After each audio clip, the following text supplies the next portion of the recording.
अपनी संस्कृति और विरासत को दिल से बसाए ऐसे ही मांडो, दलपोड, मुसोल, फूगड़ी और ओवी लोकगीतों पर नाचते झूमते थे गोवा के सीधे सरल लोग। उन्हें गर्व था हंसमुख, जिंदादिल और मेहनतकश गोमंतकों की स्वर्ग से सुंदर धरती पर।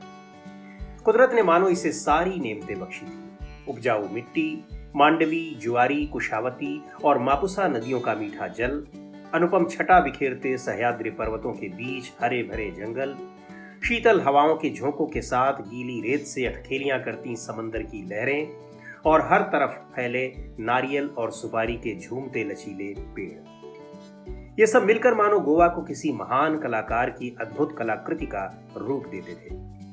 इसकी बेमिसाल खूबसूरती और अनमोल धरोहर को देखकर हर किसी का मन मोहित हो जाता था। कभी इसकी सुंदरता ने आसपास के राजाओं को लुभाया, तो कभी इसकी समृद्धि ने पड़ोस के सुल्तानों को अपनी ओर खींचा। लेकिन कोई भी बाहरी ताकत गोवा और गोमंतकों की सरलता और जिंदादिली को छीन नहीं सकी। गोवा को जो चीज सबसे अलग और महत्वपूर्ण बनाती थी वो थी भारत के साथ इसकी भौगोलिक, सांस्कृतिक और आध्यात्मिक एकात्मकता।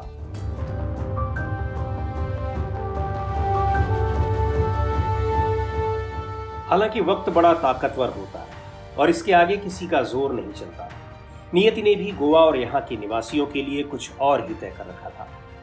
14वीं और 15वीं सदी में अरब और अफ्रीका के सौदागरों के हाथों से गुजरते हुए जब भारत में तैयार सुंदर माल यूरोप पहुंचता था, तो वहां के राजे महाराजे भी वाह वाह कर उठते थे। हालांकि उन दिनों जमीन के रास्ते भारत से व्यापार करना मुमकिन नहीं था। तभी सोने की बुलबुल तक पहुंचने के लिए समुद्री रास्तों की खोज शुरू हुई। तमाम यूरोपीय देश बेतहाशा मुनाफे की लालच में भारत की धरती पर आने के लिए दिन रात योजनाएं बना रहे थे। ऐसी ही एक योजना पुर्तगाल में भी बन रही थी। आज से करीब 525 साल पहले 7 जुलाई 1497 का दिन यहाँ गोवा के लिए तो एक आम दिन ही रहा होगा, लेकिन 7000 मील दूर पुर्तगाल में बैठा वहां का राजा मैनुअल अपने सबसे प्रमुख जहाजी कप्तानों के साथ कोई और ही योजना बना रहा था। राजा मैनुअल की योजना को अमली जामा पहनाते हुए अगले ही दिन वास्को डिगामा नाम का जहाजी कप्तान अपने भारी भरकम जहाज सांतो गैब्रियल पर चढ़कर भारत की ओर रवाना हुआ। करीब 10 महीने बाद वो केरल में कोझिकोड के तट पर खड़ा था। पुर्तगाली भारत में दस्तक दे चुके थे। भारत पहुंचने के 12 साल के भीतर ही अल्फांसो डी एल्बुकर्क की कप्तानी वाले पुर्तगाली बेड़े ने गोवा पर अपनी हुकूमत कायम कर ली। वो 25 नवंबर 1510 का काला दिन था। गोवा पर कब्जा जमाने के लिए हुई इस लड़ाई में करीब 7000 जाने गई थी। मांडवी का पानी लाल हो चुका था। गोवा पर अधिकार करने के बाद पुर्तगाली सत्ता ने जिस तरह से गोवा के जनजीवन और संस्कृति को प्रभावित किया, वैसी दूसरी मिसाल साम्राज्यवाद के इतिहास में कहीं नहीं मिलती। आने वाले 450 सालों तक गोवा हर तरह के औपनिवेशिक शोषण से गुजरा, लेकिन ऊपर ऊपर से उन्हें एक ऐसी शीत निद्रा में सुला कर रखा गया जैसे आइसलैंड में बर्फ के नीचे ज्वालामुखी दबे पड़े हुए हैं। हालांकि औपनिवेशिक शोषण और अत्याचार के खिलाफ विद्रोह के लावे तो थोड़े थोड़े करके लगातार फूटते ही रहे। मसलन 1583 में कंकोलिम का विद्रोह, 1787 में पिंटो का विद्रोह, 1788 में कालू शेनाई कोरगांवकर का विद्रोह, 26 जनवरी 1852 का दादा दीपाजी राणे का विद्रोह, 1869 से 71 तक कुश्तोबा राणे का सशस्त्र संघर्ष और फिर 1895 में राणे सैनिकों का विद्रोह।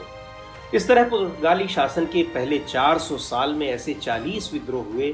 इनमें आखिरी विद्रोह 1912 का था।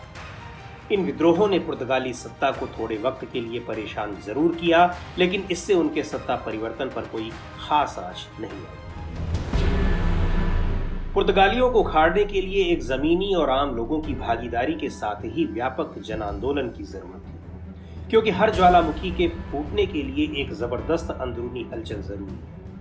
1946 में ऐसे ही एक हलचल का दिन आने वाला था और इस अहिंसक क्रांति की आतिशी चिंगारी लगाने वाले मशालची थे डॉक्टर राम मनोहर लोहिया।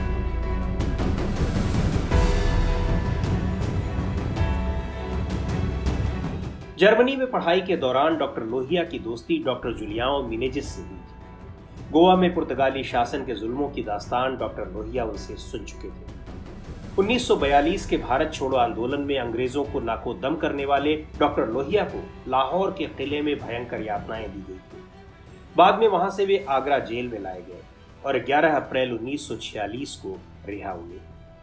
डॉक्टर मेनेजिस ने लोहिया को आमंत्रित किया कि वे उनके गांव असोलना में आकर थोड़े दिन आराम करें, लेकिन क्रांतिवीरों के जीवन में आराम कहां होता है। 10 जून 1946 को डॉक्टर लोहिया असोलना में डॉक्टर मेनेजिस के घर पहुंचे। सन 42 की क्रांति का नेता गोमंतकों के गुलाम सूबे में आया है, ये बात जंगल की आग की तरह फैल गई। गोवा के कोने कोने से लोग उनसे मिलने आने लगे।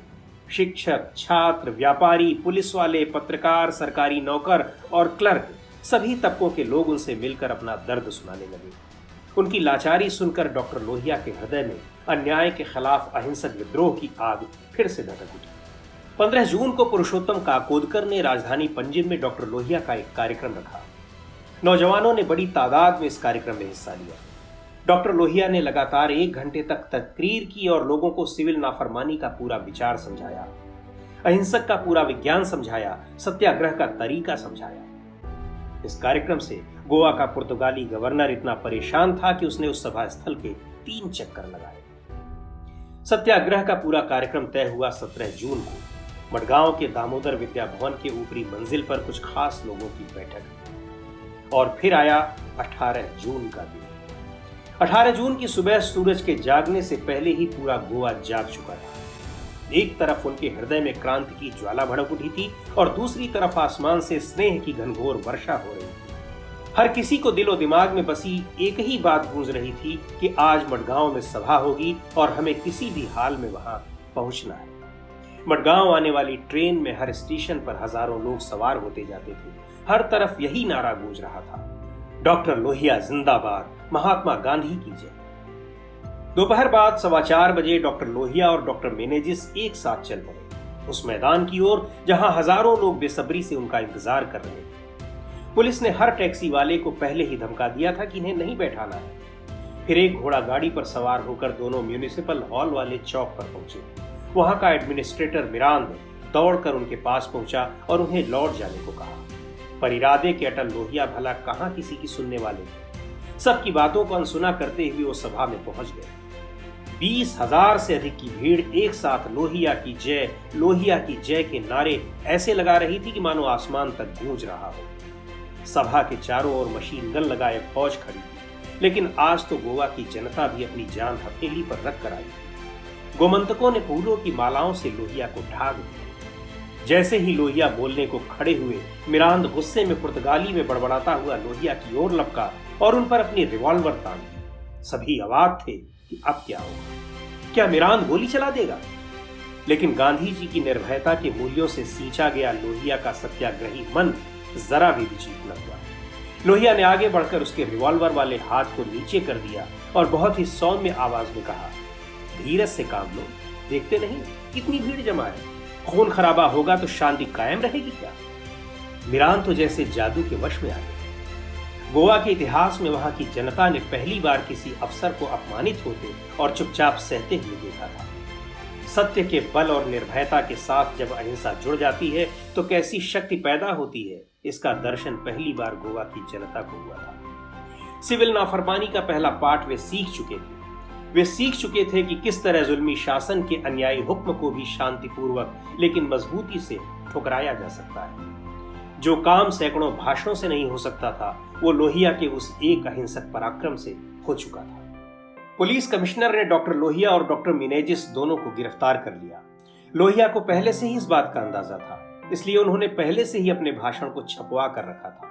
वो भाषण न केवल जनता में बांटा गया, बल्कि उसे भारत के अखबारों में छपने के लिए भी भेज दिया गया था। गोवा की समस्या अब हर भारतीय की समस्या बन चुकी थी। डॉक्टर लोहिया ने अपने भाषण में कहा था, गोवा की जनता का दिल दर्द से भरा है, उनकी आंखें हिंदुस्तान की ओर लगी हैं। यहाँ की जनता को गोवा सरकार पर गुस्सा आता है, पर उसे व्यक्त करने का ढंग वे नहीं जानते। गोवा हिंदुस्तान का हिस्सा है और मैं हिंदुस्तानी हूँ। मिरांद ने सोचा था कि डॉक्टर लोहिया और डॉक्टर मेनेजिस की गिरफ्तारी से लोग डर जाएंगे और भीड़ तितर बितर हो जाएगी, लेकिन हुआ ठीक इसका उल्टा। 12 व्यक्ति तो और बढ़ चढ़कर आगे आए और पुलिस की अवहेलना कर अपनी गिरफ्तारी दी। इन्हीं में से एक छोटी सी लड़की थी, कुमारी वत्सला पांडुरंग कीर्तनी। पुलिस कमांडर ने इनसे पूछा था, तुम जय हिंद क्यों चीख रही हो? वत्सला ने तपाक से जवाब दिया, जिस तरह वाइवा सालाजार का नारा लगाने में तुम्हें गर्व होता है, वैसे ही जय हिंद कहने से मुझे आजादी के लिए लड़ने की प्रेरणा मिलती है। वत्सला के पीछे 40 और महिलाओं ने कहा कि या तो हमें भी गिरफ्तार करो या फिर सबको रिहा करो। पुलिस अधिकारी स्तब्ध रह गया। उसने वत्सला को रिहा करने का फैसला किया, लेकिन वत्सला ने रिहाई का आदेश भी नहीं माना। आखिरकार पुलिस कमांडर ने उन्हें उठाकर थाने के बाहर बंद किया। जैसे ही डॉक्टर लोहिया और डॉक्टर मेनेजिस को गिरफ्तार करके अपराधियों वाले हवालात में बंद किया गया, वैसे ही गोवा में हर जगह जुलूस और गगनभेदी क्रांतिकारी नारे गूंजने लगे। जिन गोवा वासियों को कोंकणी में वैवाहिक गीत गाने के लिए भी पुर्तगालियों से इजाजत लेनी पड़ती थी, वही गोमंतक खुलेआम कोंकणी में देशभक्ति और क्रांति के गीत गा रहे थे। पूरे गोवा में खलबली मच चुकी थी। भीषण और तूफानी वर्षा के बीच लोगों की भारी भीड़ ने आकर थाने को घेर लिया। लाठी बरसाए जाने पर भी निहत्थे लोग अपनी जान देने पर आमादा थे। उन्हें उनका लोहिया वापस चाहिए था। भीड़ की उग्रता देखकर सारे अफसर थर थर कांपने लगे। कमांडर ने देखा कि हालात काबू से बाहर जा रहे हैं, तो उसने लोहिया से ही कहा कि वे भीड़ को शांत होने के लिए करें। लोहिया ने थाने से बाहर आकर जनता में भाषण दिया। भाषण हिंदी में दिया ताकि पुर्तगाली अफसर कुछ भी न समझ सके। लोहिया की बात मानकर जनता वहां से तो लौट गई, लेकिन राजधानी पणजी यानी पणजी में बहुत बड़ा जुलूस निकला। हजारों की संख्या में लोग राजमहल के सामने इकट्ठा होकर प्रदर्शन करने लगे। गोवा में अपने ढंग का ये पहला जन प्रदर्शन था। ऐसा लग रहा था मानो पूरा गोमांतक ही युद्ध स्थल बन चुका। डॉक्टर लोहिया और डॉक्टर मेनेजिस को आधी रात को किसी तरह पंजिम ले जाकर एक बहुत ही गंदे कमरे में बंद कर दिया, लेकिन अगले दिन यानी 19 जून को दोपहर में अचानक ही दोनों को रिहा कर दिया गया। उनके स्वागत के लिए हजारों की भीड़ जमा हो गई। आनन फानन में पुर्तगाली अधिकारी उन्हें गोवा की सरहद से बाहर पहुंचाने के लिए कोलम स्टेशन पर ले जाने लगे। लोगों को जैसे ही इसकी खबर लगी, वे जेल के बाहर बड़ी संख्या में जमा हो गए। पुलिस ने लाठियां बरसाईं, लेकिन इसका कोई असर नहीं हुआ। पुलिस ने लोहिया से अपील की कि वे ही लोगों को समझाएं, लेकिन लोहिया ने इस बार इनकार कर दिया। लक्ष्मीकांत भामरे, जगनलाल शाह, विनायक मयंकर, डॉक्टर महिमकर जैसे क्रांतिवीर गिरफ्तार कर लिए गए। स्कूली विद्यार्थियों का जुलूस निकालने वाले शिक्षक S.A. मनपत भी गिरफ्तार कर लिए गए। अपने नेताओं की गिरफ्तारी से जनता आक्रोश से भर गई। गुस्साई जनता ने पंजिम थाने पर धावा बोल दिया। लाठियां चली, लोग गिरफ्तार हुए, भारी हड़ताल हुई। महिलाओं ने भी जुलूस निकाला। इस जुलूस का नेतृत्व श्रीमती जगनलाल शाह ने किया। लोगों के जोश और उनकी तादाद को देखकर जल परिवहन विभाग के एक वरिष्ठ यूरोपीय अधिकारी किंतानिल्य मेंदोस दियश ने कहा, अब हमारे यहां से जाने के दिन आ गए। इस बीच गांधी जी ने लोहिया को आशीर्वाद देकर उनका मुखर समर्थन किया। गोवा के गवर्नर जनरल बॉस के साथ दो टूक लहजे में गांधी जी का पत्राचार हुआ। उन्होंने कहा कि एक तरफ आप नागरिक स्वतंत्रताओं की बात करते हैं और दूसरी तरफ डॉक्टर कृष्णाओं ब्रांगास कुन्हा का कोर्ट मार्शल कर उन्हें अफ्रीका निर्वासित करने की योजना बनाते हैं। गांधी जी ने अपील की कि जिस तरह भारत के लोगों ने अंग्रेजों से डरना छोड़ दिया है, उसी तरह गोवा के लोग भी पुर्तगालियों से डरना छोड़ दें। लोहिया ने कहा कि जब गांधी जी हमारे साथ हैं, तो एक दिन हमारी विजय सुनिश्चित है। 18 जून को डॉक्टर लोहिया ने जिस म्यूनिसिपल हॉल वाले चौक पर सभा की थी, लोगों ने उस दिन से ही उसका नाम लोहिया चौक रख दिया था। 21 जून को उसी लोहिया चौक पर झंडा फहराकर बड़ी विशाल जनसभा हुई। सरकार को झुकना पड़ा। गवर्नर का फरमान निकला कि आम सभा या भाषण के लिए कोई सरकारी आदेश लेने की जरूरत नहीं होती। यह गोमंतक जनता के सत्याग्रह की पहली हुई। देर या सवेर गोवा को सार्वकालिक आजादी का रास्ता खुल चुका था। जेल से रिहा होने के बाद डॉक्टर मेनेजिस टैक्सी से मडगांव लौट रहे थे। उन्होंने देखा कि लोहिया चौक पर बड़ी तादाद में लोग जमा हैं। डॉक्टर मेनेजिस लगभग उछलकर टैक्सी से बाहर निकले और वहां एक जोरदार भाषण दिया। कुछ लोगों ने तो उसी समय एक सिपाही की राइफल छीनकर इस तरह फेंक दी जैसे वो कोई वाहियात चीज हो। सचमुच गोवा के लोगों ने पुर्तगाली शासन से डरना छोड़ दिया। उसी साल 29 अक्टूबर से 8 नवंबर तक डॉक्टर लोहिया और श्री भामरे को आगवाद फोर्ट जेल के तहखाने में रखा गया। उन्हें जेल में यातनाएं दी गई। इस बीच गोमंतकों ने बड़ी संख्या में सभा और जुलूस निकालकर गिरफ्तारियां दी। पुर्तगाली सरकार को फिर से डॉक्टर लोहिया को रिहा करना पड़ा। इन घटनाओं ने गोवा निवासियों की आजादी की चाह को परवाज दे दिया। गोमंतकों का मनोबल आसमान छूने लगा। आजादी हासिल करने का उनका उत्साह गोवा के सागर तट से टकराती लहरों से होड़ करने लगा।